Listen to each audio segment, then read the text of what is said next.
Hey guys, it's Carson with Gtechniq, and in front of us today we've got a pretty standard run-of-the-mill engine bay. This is what we're usually going to see in the engine compartment. We've got a good mix of road salt, dust, other types of film and debris, and some residue in all the crevices and corners of this engine bay.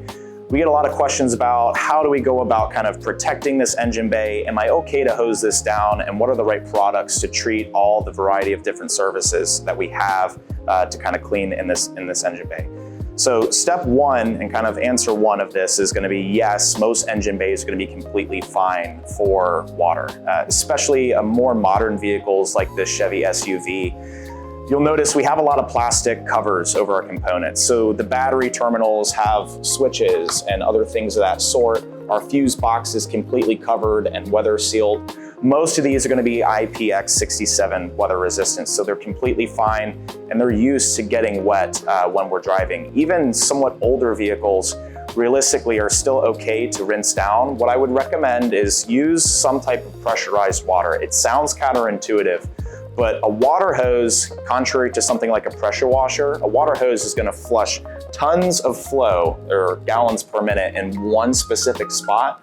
Whereas a pressure washer, we can kind of come back a little bit further away and just kind of dust things down with water. And that's the goal with this.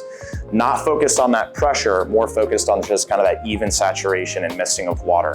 What I'm going to do is I'm going to lightly mist this engine bay. If this were something a little bit older or a custom performance vehicle, a couple things that I would look to kind of tape off, whether you're using some type of plastic trash bag or a shopping bag from a grocery store.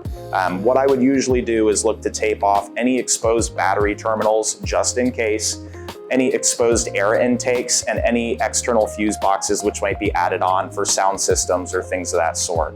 If you don't really have any of that and your engine bay looks like this and it's largely modern and unmodified, you're really good to go with the pressure washer right away. Now, we did drive this car a little bit prior to this. It's been allowed to cool. That's something important. You don't want to kind of rinse down a hot engine block.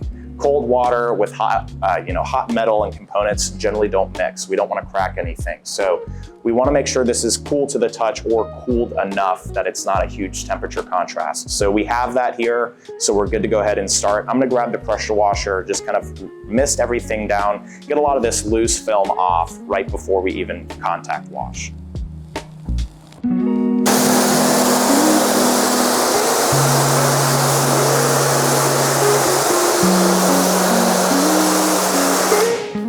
Okay, so the goal of that was to get a lot of this loose film off so that the cleaner can actually agitate the dirt that's stuck onto the surface, not the loose film that's just making it look dirtier than it really is. You'll notice I stayed pretty far away with that pressure washer. Further is generally better. Again, we want a mist. Once we have this kind of lightly damp with water, my cleaner of choice can really be two things. It can be our W5, which is our citrus all-purpose cleaner, or our W2, which is our multi-purpose cleaner. W5 is going to be an alkaline cleaner that's a little lower on pH. So this is closer to pH neutral at around a pH of 10. W2 is going to be more alkaline, closer to a 12, almost 13. Now, the benefit behind something more alkaline is it's going to be a little bit more concentrated, and we generally can use less to get a similar clean. Because we're not cleaning engine bays super often, I'm okay to use a more aggressive cleaner on occasion. And so that's what I'm going to choose here is our W2. Now with this, you can dilute this, so you can use it undiluted and ready to use. Less is more if you use it in that kind of format. Or you can go 1 to 5 for kind of a little bit more mild cleaning. For something really gentle, you can go with something 1 to 10 dilution. I would usually use that if I had stains on carpets or floor mats or rubber floor mats that I wanted to clean. For this, because we still are cleaning an engine bay, there could be oil in some areas, I'm going to keep this undiluted, and I'll just kind of start priming that sprayer, and I'm going to start with a light spray. So as far as what I want to do, again, kind of a light dusting. The nice thing with these atomizers that these bottles are shipped with is that they're designed to disperse product pretty far away. So I'm just going to do a pretty light mist. Some areas, if I notice we kind of have exposed metal where there's a lot of buildup and wax residue, I can do a little bit of a heavier mist. And you'll see how effective this is. I can almost use this as a borderline touchless cleaner. So it's a very strong cleaner. Work in a ventilated area with it, but you can go ahead and clean that cowl as well. I'm not really gonna let this sit or dwell. We see how instantly this is gonna clean, so we can use that to our benefit. I'm gonna grab an assortment of brushes. These are actually wheel brushes. You don't need specific brushes for engine bays. I'm just gonna take something like a horsehair brush, start scrubbing all these components, and you'll notice it's kind of wiping off with ease. It foams up really nice. It's a very easy product to use.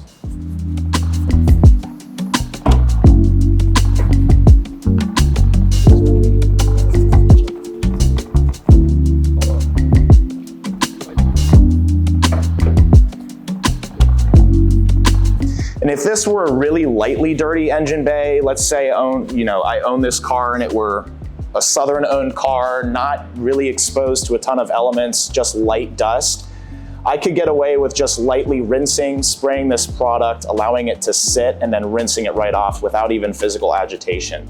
Because we had some kind of heavier buildup here, the agitation is just gonna go a stretch further, and then you have the option to do something like a kind of plastic dressing if that's something that you like to do.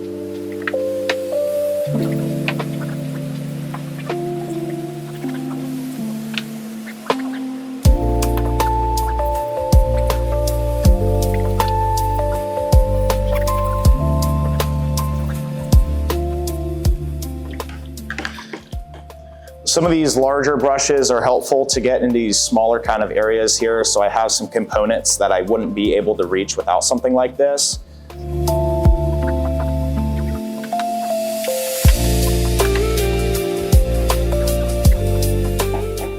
Okay, and as far as agitation goes, that's really all she wrote. So it should only take you a couple minutes. Because it's an alkaline cleaner, we want to do this with some amount of speed. So if I were doing this in the direct sunlight, I would be sure to kind of rinse as I go. I don't want this product to dry on the surface. If it does dry, it's unlikely that there's going to be any damage, but we always want to be gentle when we're using a strong cleaner like W2, which is going to be alkaline. So I'm going to go ahead and rinse this before it dries. Again, focus on a light mist to kind of lightly bring that cleaner down and drop it onto the floor.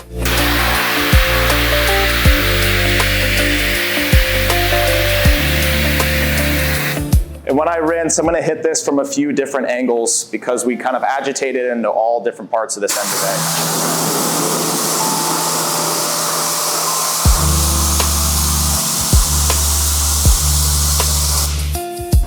Now at this point, what I'm gonna go ahead and do, I know a lot of people like to use kind of compressed or forced air to dry things. This is probably not the place to use forced air. I don't want to push water in areas that require forced entry with the water. All I'm going to do is I'm just going to kind of take a microfiber, any utility towel.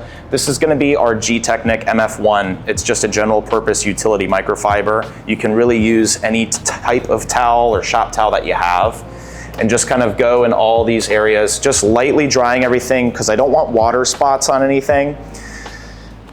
The nice thing with this engine though is once we kind of get most of this started to dry, if you want to make everything dry a little bit quicker, we can go ahead and start the engine, let it idle for about 5 or 10 minutes, and all that excess water in all these small areas will dry up really quick. And then you can go ahead and optionally dress these plastics if you're inclined to do so.